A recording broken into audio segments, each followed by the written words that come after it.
it hurts too much to like remember how it used to make us so happy. Loss is just part of life, and that's a really hard thing to wrap your head around, I think, for everybody. And hey dancers, welcome to the show. I'm Julie, and I'm your host today on this episode of Broche Banter. I both own and teach at Broche Ballet, a virtual ballet school just for adults. Join us as we explore all things adult ballet.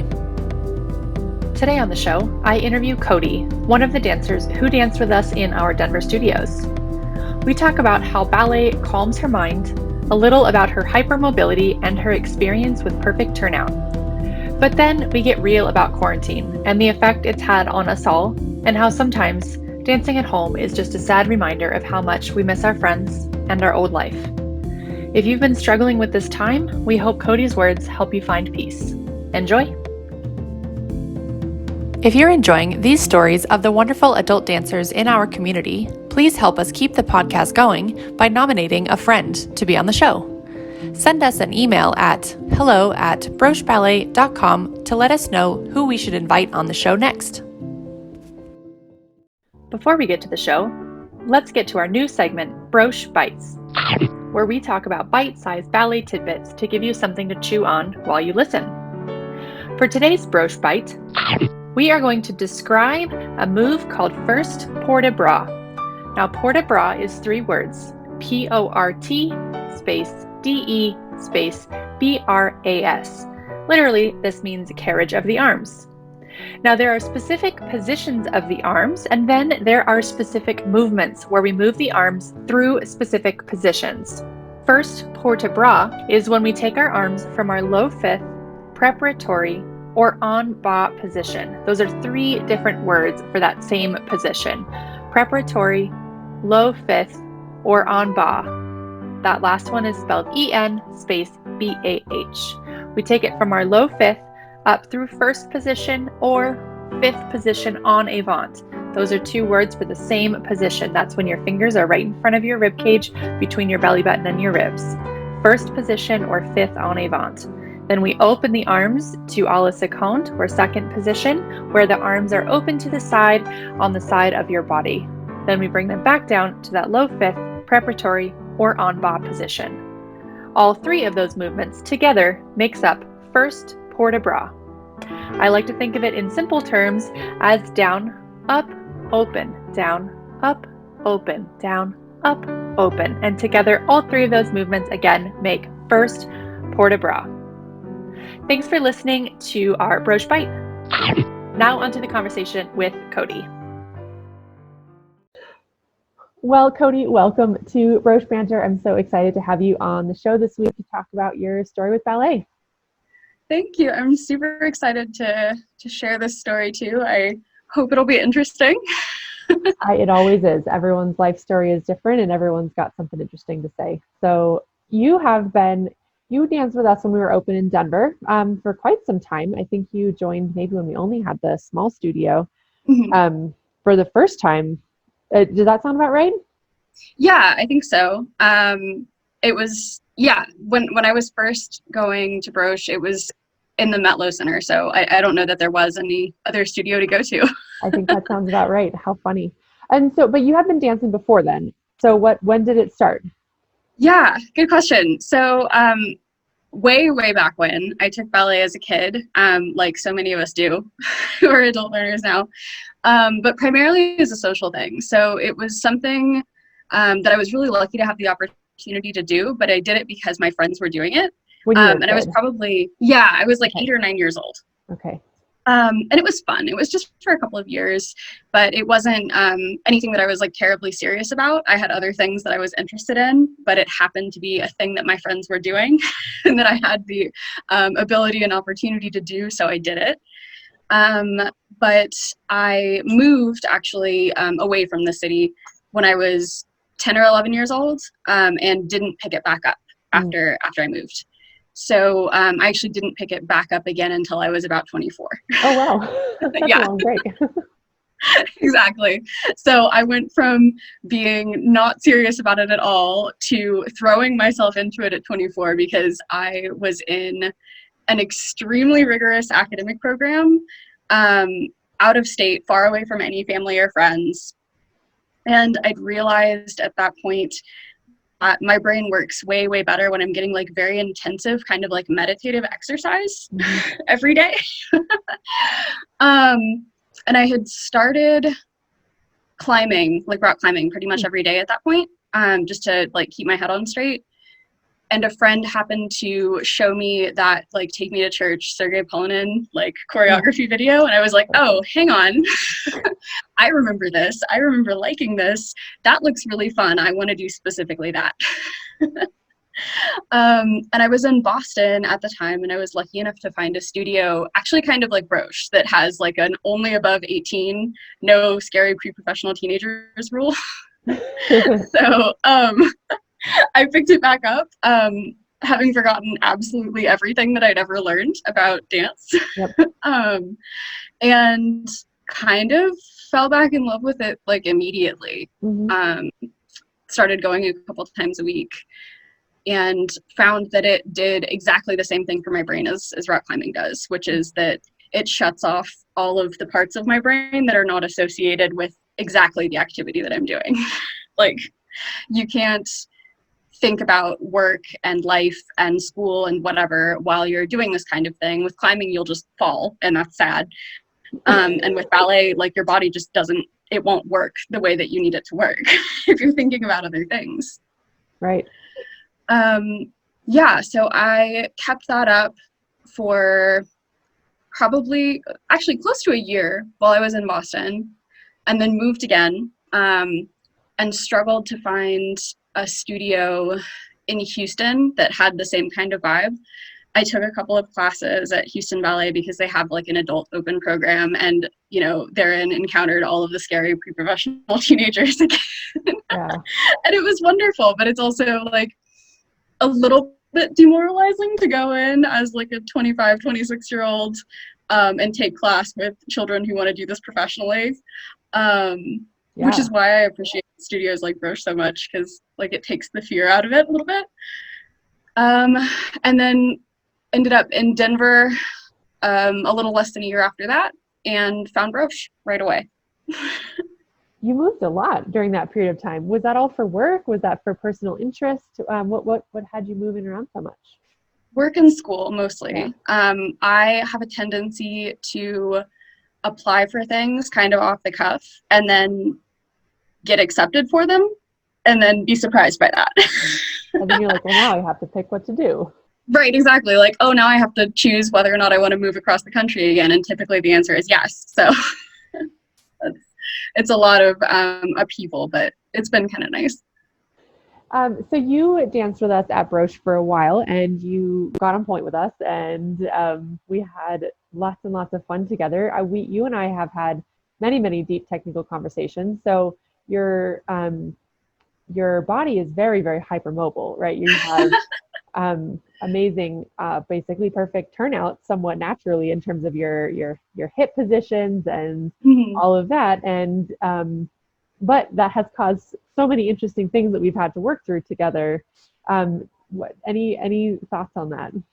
Yeah, my body is made out of spaghetti, basically, is the immediate thought. And what I didn't realize actually until I came to Broche was that I had done probably some damage to myself by not realizing that I had this hypermobility issue, because it was always a fun like party trick for me. Like, ooh, I can turn my feet backwards and walk like that. Like, creepy, gross, cool. I'm going to show everybody. Or, when I was taking classes in Boston and in Houston, it was always like, oh, cool, this is a thing that I can do with very little like muscle involvement. Yeah. My joints just turn that far without me having to like activate any muscles. And so I would do that. And as it turns out, if you do that, it's really, really hard on your joints, even if they do it automatically. Right. So basically your feet just like flop out into turned out position. Who knew? Right. Yeah. Exactly. Right. Exactly. And so because I am just able to do that without any training or any, strengthening or technique really at all, when I start to apply that in ballet, it causes like physical issues for me basically. And it's caused me, I think, to like wear down my joints a little bit. And I didn't realize that until you actually kind of like called me out on it. It's like, oh, you're not engaging any muscles at all. Like, why? What are you doing? How did you get like this without engaging muscles? This is right. And I have no idea, because Right. this is what my body has done since I was like a child. Right. But it's been a process of kind of retraining my body to do these things correctly. Because I've never had, I haven't ever known how to feel for that muscle engagement. I've never really used it. And so I'd say probably over the past, I guess almost a year now, I've had to do a lot of like relearning how to actually turn out using the correct muscle groups, and how to, you know, support myself when really doing any kind of ballet exercise at all, like correctly, in my hips and in my legs. Just because I have a range of motion, I think that's a little weird. And unfortunately, it can be damaging for me to just like do what my body can already do. Right. Yeah. Without technique. It's like, and I think one of the ways that we bonded over this was that my ankles have a similar problem, where my ankles just are extremely hypermobile and they can flop into this very extended position. And throughout my training, teachers are like, "Ooh, pretty," and I'm like, "Cool, yay!" I'm not sure how this is happening and why my feet are doing this. I don't know. Yeah. So you just keep doing more of it, and you don't realize that there's a way to do it with muscles, because the bones actually will make the position just with the bones, and the muscles do not need to be involved in order to make that position. Whereas other people, in your case, will have to use muscles to get their feet to turn. Your feet will just turn by themselves. And so I remember the first time I asked you to actually use your muscles, your feet turned backwards, and I was like, okay, so not that. Too far.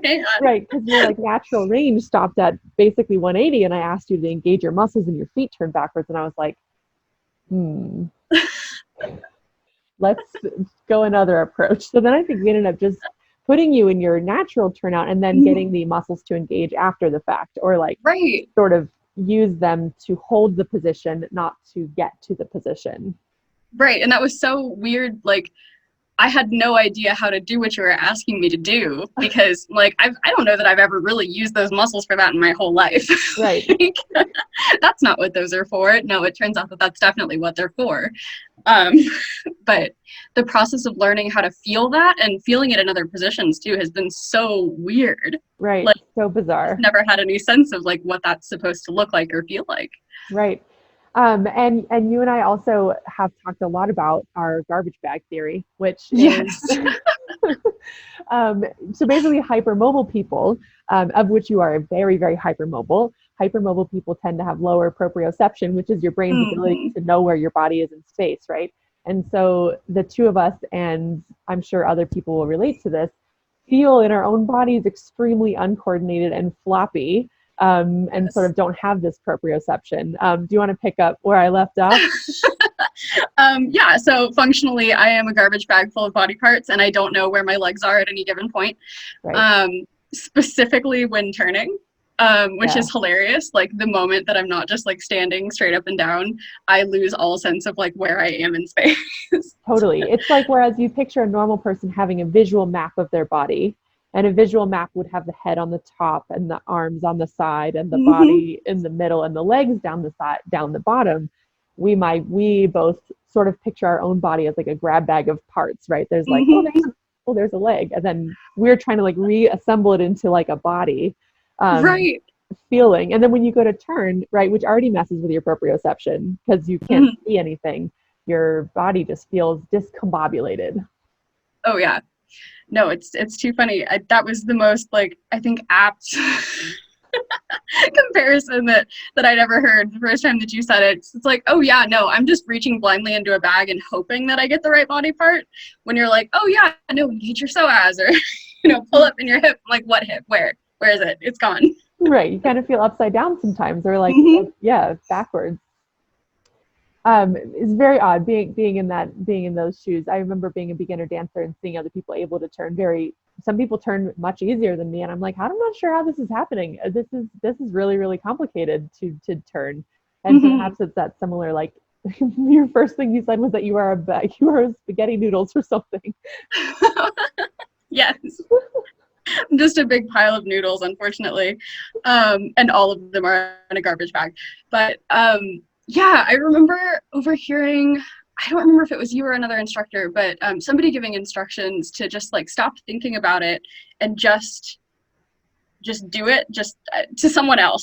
This was for somebody else, but to just like turn and stop thinking so hard about it, and just to see yourself as one like whole piece that's turning. And I was like, I don't even understand what that would be. Right. I'm sure that wasn't me, because for me, I have also a garbage bag of body Yeah, parts. So to the idea of turning in one piece is really, really hard. not a thing. Right. Yes. Oh, too funny. Mm. So to change the topic a little bit, as we are in this crazy time of 2020, in August of 2020, we have all been at home for many, many months, and I haven't seen you Mm. in person in the studio since maybe the beginning of March, which has been many, many months. But I know quarantine's been really tough for you. So talk to me about what's going on with ballet and quarantine and life. Yeah. So I consider myself very, very lucky, and I'm very grateful to be in a situation where over the course of quarantine, I haven't had to worry about losing a job. I haven't had to worry about being able to pay rent or like keep myself functional or anything like that. So I want to start off by saying that, um, like I'm in a position that not everybody is in, and Mhm. so I'm very grateful for that. However, I have been in kind of an interesting housing position that other people may have been in too, in that, it's difficult to, in many cases, find space in a small apartment or a small home to take online courses. And I've actually moved over the course of quarantine, but initially it just wasn't something that could happen. The only space that I had was my bedroom, which was very small to start with. And I had the roommate situation that I had wasn't an issue with it. It's just that it often got pretty loud in the apartment. And so it was hard to kind of create a space where I could actually take class and get something out of it. And that continued to be true throughout quarantine. And I kept finding what felt like excuses to not take class. Like the space wasn't right, or it was too loud, or I couldn't, find something to use as a bar. And the more I've kind of been thinking about this a lot lately, the more that I made these excuses for myself, especially about like my physical space and location, the more I started to realize that it actually had way more to do with like mental space and setting than anything else. Yeah. In that, specifically for me, Zoom and WebEx are tools that I associate with work. Mm-hmm. And over the last several months, I have not been able to dissociate them from work because they continue to be things that I use 3 or 4 times a week for project team meetings and for just like general kind of work stuff. Mm-hmm. So it's really hard for me to use those as a social tool or as like a hobby, like ballet related tool, without bringing in all of the feelings that I have about work all the time. Right. And so I think what kind of made me realize that that was the issue for me, more so than like the physical setting issue, was that like at work, especially in online meetings when you don't have that face-to-face interaction, I think if you present something incorrectly or you're misunderstood, you often get a sense of kind of like embarrassment or guilt or shame or whatever. And that is a feeling that I've never, ever had in a ballet class. Usually I think I'm pretty curious and resilient when it comes to like messing things up, where I'm like, oh, that's weird. Like my leg just doesn't do that. I wonder why. Let's figure that out. Or, Yeah. why is everybody able to turn except for me? Like it can be frustrating, but it's never something that I feel like embarrassed about or guilty about or anything. It's a point of curiosity for me. And I realized that in taking online classes, I actually was feeling like embarrassed about the things that I couldn't do right and the amount of space that I had and why it wasn't working for me. And that I think is just like an emotional kind of bleed over from emotions that I have about work rather than ballet. Yeah. I don't know if that makes sense or if that's a generalizable experience, but I think that's really what's made it hard is the connection that I already had with these tools and with like work. Right. Well, and you mentioned in the beginning that a really big important part of ballet and physical movement was that you could have a turn off all of that chatter in your mind, and that it was really critical for you to be able to shut that portion of your experiences off, right? So if you're having, even if the experiences aren't extraordinarily negative, they need to be quieted down. I mean, that you need a moment away from them, right? And an all encompassing escape. So is it sort of like you're looking at a screen and it looks the same format as what you looked at all day, and you're like, there's someone looking at me, these other people are looking at me, and I didn't do it correctly, and like that just brings all of that in with you. Yeah, I think it's more internal. Like I'm not worried about being watched by people. There's no concern about that for me. It's more just like, you know, when I mess something up at work, I feel bad about it. When I mess something up in ballet, I generally don't feel bad about it. I'm just like, oh, that's weird. Like, let's do better on that next time. Yeah, right. And that like feeling of badness was really starting to bleed in. And because, like you said, actually, because I associate these with work, it's really hard for me to like shut all of those parts of my brain off that have to do with work and life and all of that. When using these type of tools, even though it's an activity that I love and that normally very much does that for me automatically. Yeah. I think during quarantine, a quote that's been with me is the idea of wherever you go, there you are.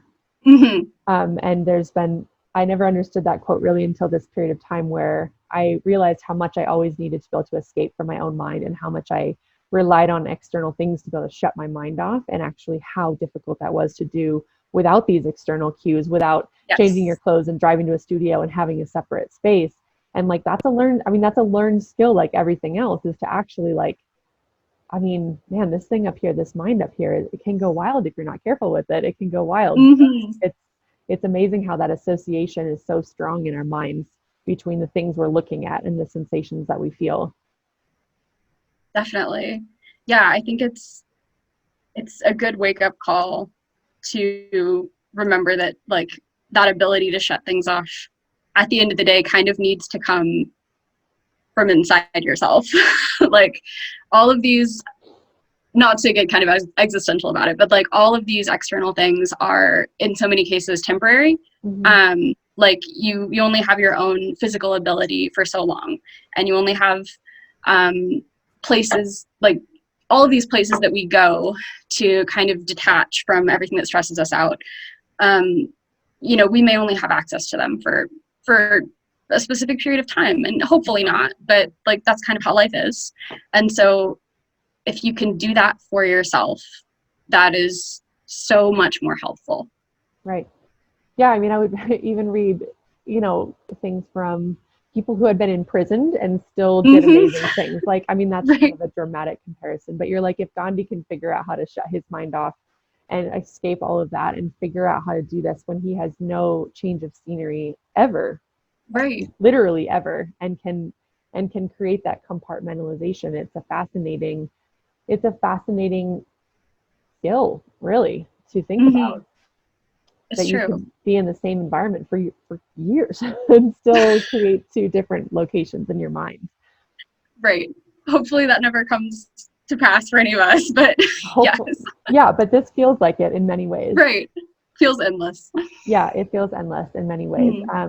I think your revelation is fascinating about the space in your mind where you're talking about how the physical space of looking at the same visuals is what is creating a space in your mind. I'm still kind of mulling that over a little bit. Yeah. It's a fascinating thought that if you're looking at Zoom with the little yellow light up box and the little name down in the corner and like the whole interface of the whole thing, how that changes your experience is fascinating.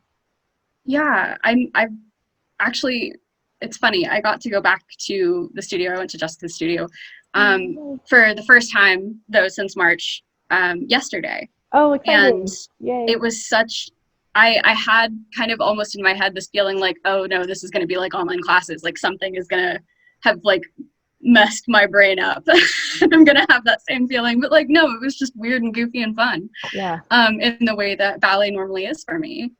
But it's also, that's a hard thing to realize because I would love to get as much out of online classes as I get out of in-person classes. And I hope that that's a point that I can get to because like what a great tool, like what what an awesome thing to be able to do, Right. and to do from anywhere. Like this opens doors for so many people who haven't had access to online classes in forever.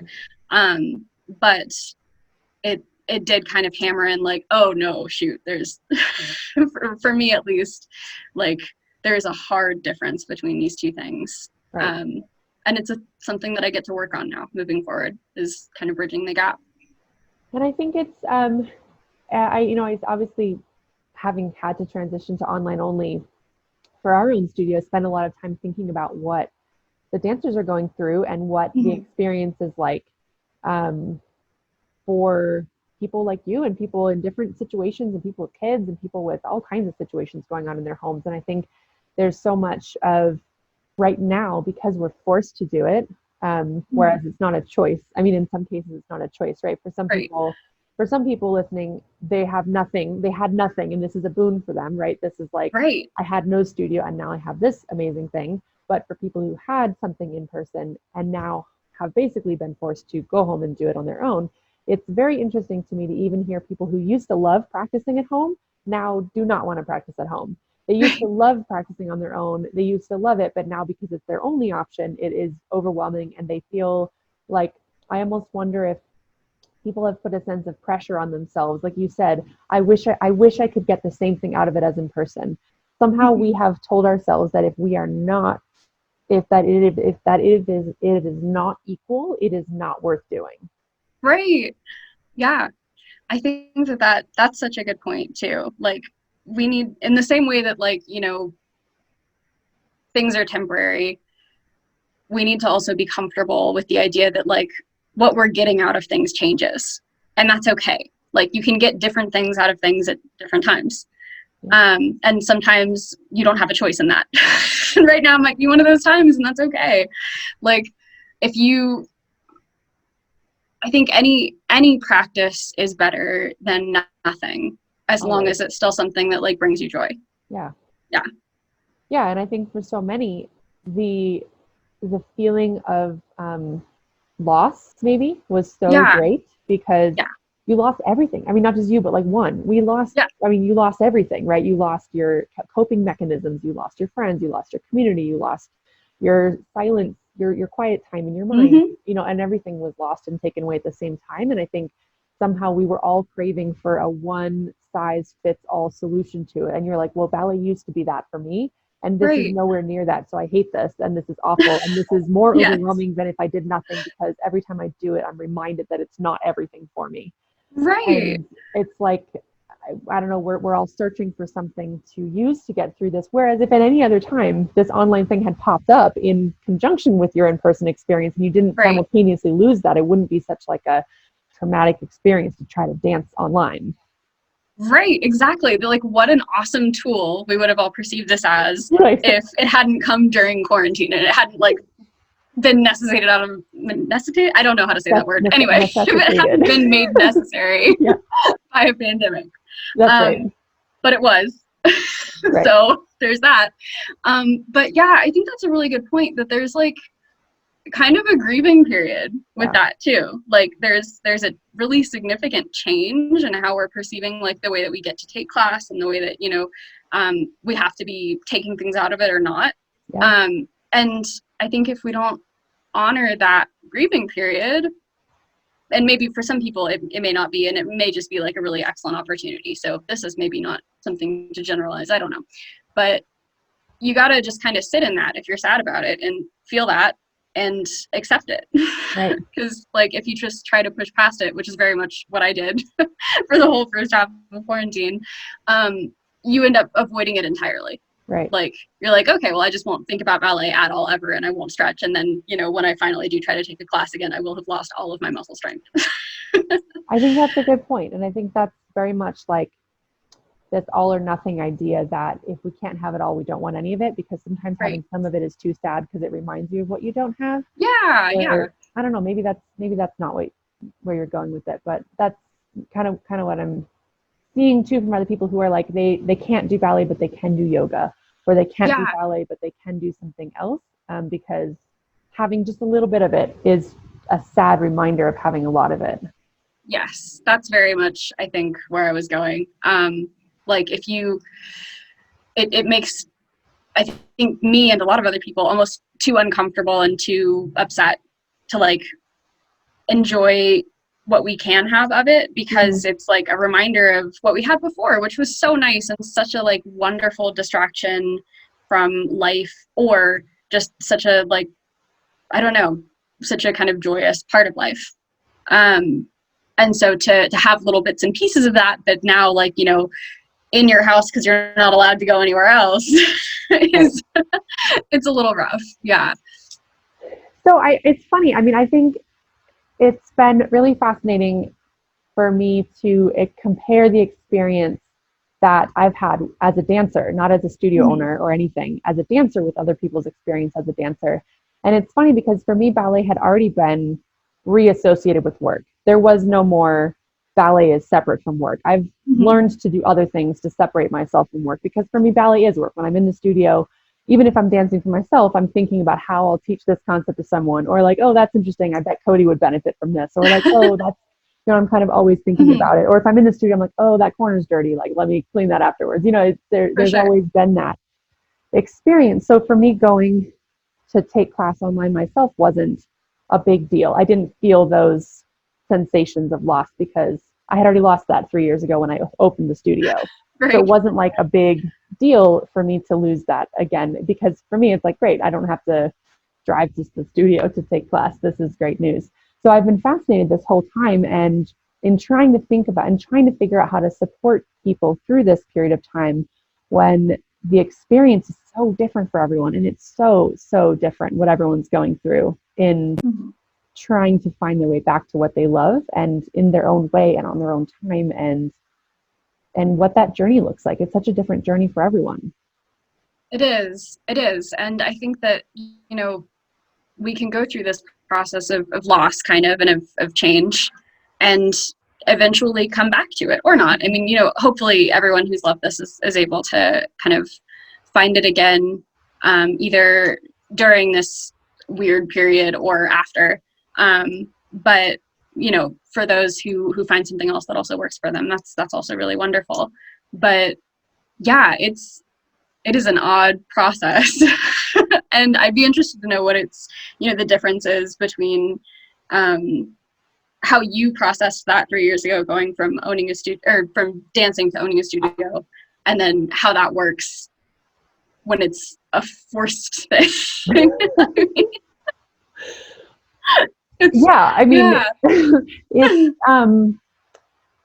It's for me, once I started owning the studio, I also crave that escape. And for me, the only way to get the escape is to move my body too. Like it's, the mind is noisy. It's very loud up there. It just never quiets down, right? We talked about this before, that we share this thought that the mind is just like always going. It's always going. I'm sure everyone experienced this to some extent. And like, I just started meditating last week for the first time, and the thought of sitting still for 10 minutes doing nothing and trying to quiet my brain, it's just like, no, I mean, rather do yoga. I'd rather do push-ups than this. I mean, this is terrible, you know. But for me, that what did shut my brain off was actually teaching. Dancing no longer did it for me, because dancing was work in a sense, and my mind it wasn't all consuming enough for my mind to stop wandering. But when I'm teaching, I'm like really focused on the dancers and what they're doing and how they're feeling and how the experience is going for them. So for me, teaching was that shut off. And for me, that was no different on Zoom, because you have to be extremely focused on them. You have to be putting energy out there. You're still like you're still doing those things. For me, I didn't feel much of a difference. But I had already had a unique experience with Zoom where I already had Zoom relationships with my family and friends. I've been remote from my family for 13 years. Right. So I'm used to having friendly relations. And my best friend, Julie, also named Julie, she and I have had a Zoom relationship for 3 years. So Right. we chat every morning on Zoom for half an hour, and we have fun, and we chat about business, we chat about life. And so I'm used to having online relationships with people. And so that I don't have one thing, like you said, like for you, you have one thing that you associate with Zoom, and that is stress and chaos and judgment and work Yeah. and all of that. And for me, I'm like, no, Zoom could mean I'm hanging out. Zoom could mean I'm calling my Right. mom. Zoom could mean I'm calling my best friend. Zoom could mean I'm teaching. Zoom could mean I'm taking class. Like I already had multiple things to associate with it. So it wasn't that Yeah. weird. Different Interesting. experience. Yeah, that's really cool. I think that there's a way to reassociate like positive things with even tools that we've only ever used for work. But it just, I think, takes time and practice. I'm not totally there yet, obviously. But I think it's possible. I think it's possible too. I think though, if we can learn how to do ballet, we can learn anything. That is my Yes. opinion on the topic. But for me, like I always work out myself with the Peloton app, and do like home workouts with the Peloton instructors and yoga with them. And it's all just pre-recorded, and I can pause whenever I want and kind of Yeah. take my own time with it, which I do find personally helps me with taking the time for myself, because I know I can stop it at any point. And if something changes and I need to get up, I can do it. That's helpful for me. But I think, I don't know, I think as like back to your point on the expectation of it, I think is super important because I mean, as dancers, we're such perfectionists. And if you're expecting a perfect experience anywhere, you're going to be disappointed, right? And then you have that level of disappointment that you're dealing with over and over again. And that disappointment is just too sad, right? Yes. So the expectation is like, cool, I get to supplement at home, or like, cool, I get to work on something I'm curious about at home, and not like, cool, this will be my friends. This will be my, it's because those things aren't what's happening. And that's not what should be expected to happen, because it's a different experience. Exactly. Yeah, I think it's a rough transition in a lot of cases, but it is about managing expectations. It's not going to be the same. It doesn't have to it be. can't be. And right. Well, I mean, it doesn't have to be. That's the point, is that it's something different. It's not going to be your in-studio ballet classes. It's going to be another tool in addition to or instead of that. Mostly instead of that currently. Hopefully not. Not forever, hopefully. Right, not forever. But it's something that we get to process and kind of transition through. We get to take new and different things out of these Zoom classes and online courses in general. I think it's cool. It's a different opportunity. Yeah, it's not easy. It's not easy, and I think we can, like you said, honor the difficulty of it, right? So don't expect, like, our expectation shouldn't be that it's going to be an easy change or an easy transition. And for some people, maybe it is. And for some people, like me, we've already gone through these kinds of things to set us up for this being an easy transition. That doesn't mean it's easy because it was easy. It just means that we've been preparing for this for our whole life. Right. So it's just, you were ready. I was ready. I was ready for it, not knowingly or not on purpose, but I was ready for it. It wasn't that big of a deal, right? But for those for whom it's a big deal, it's worth noting that it's a big deal. It's worth noting that it's a shift, and that there is a strange amount of sadness in having half of something that you can't have. Exactly. Yeah, I think that's an important part of it. And if we don't just kind of sit with that and acknowledge it and honor it, then we're actually going to get way, way less out of this than we would have to start with. Right. Yeah. And what's the Winnie the Pooh quote? He says, "How lucky am I to have something that I'm so sad to have lost." Right. Oh, yes. Very sweet. Well, Cody, do you have any words of wisdom, imparting words of wisdom that you want to share, or any last points you want to make here about ballet or quarantine or life, or even a few points that you want to make? Let's see. I think just coming back to the temporary nature of things, right? like it's important for us to like appreciate what we have while we have it, whether that's in studio classes or online classes now, and hopefully the online classes, especially for those who have really, really benefited from it during this time, hopefully that continues to be a thing even after this is over, because I know that that's been wonderful for people. Or, you know, whether it's our health or whatever enables us to like have these like really wonderful, happy, beneficial things in our lives, like we need to, I think, just kind of acknowledge them and be happy to have them, because so much of that is temporary. And that doesn't mean that it's, you know, also because it's temporary, it's permanently gone when it's gone. Like that's not at all what I'm saying. Because oftentimes these are things that we get to come back to, and I'm living that right now. Like that's something I'm so excited about, getting back in the studio. But just having gratitude for what we have while we have it is huge. I think this quarantine, I've realized that I used to always use the phrase, "this too shall pass," only for negative things. If I'm having a hard time or struggling, I tell myself this too shall pass, and it helps me find perspective. But I forgot about the good parts. I forgot to tell myself during the good parts that this too shall pass, and that will help us be more grateful for when we have it, right? Where all of it will pass, and the good things and the bad things, and that's good news and bad news. But for, you know, what we have is special, and when it's special, it's worth, like you've been saying, honoring it. Honor what's special and tell people that it's special and enjoy it while you have it, and really, really try to hold on to it. Right. And, you know, also not hope, but, you know that also like the loss of that isn't forever either, which is wonderful. Right. Yep. Nothing's permanent. Yep. Good, cool stuff, I think. And it's been a good learning opportunity. As somebody who likes to like brute force things into existence, it's been a good learning opportunity. Well, that explains the pirouette. Yes. Just push harder, it'll happen. I will make this pirouette happen. I absolutely will not, ever. Right. Unfortunately, the pirouettes and life, they can feel when you're trying to brute force it. Yes. Same thing with going to sleep. Yes, exactly. Well, I'm glad you're back to the studio. That's so exciting. And I hope that starts to give you some peace in your mind, and some of that joy back into your life with dancing, because that's just a huge part of why we love this whole thing.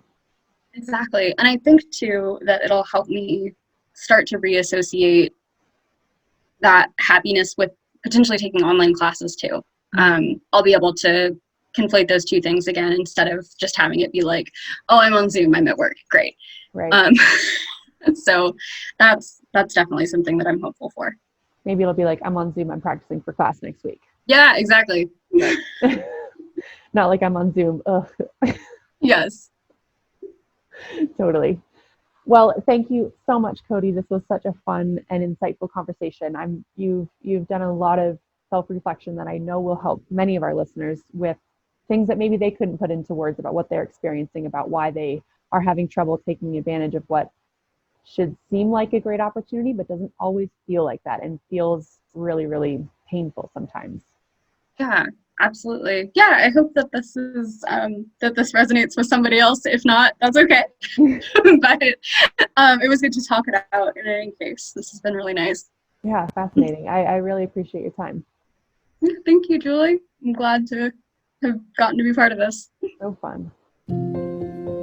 Thanks for listening today, dancers. For more adult ballet, you can follow our studio on Instagram and Facebook at Broche Ballet.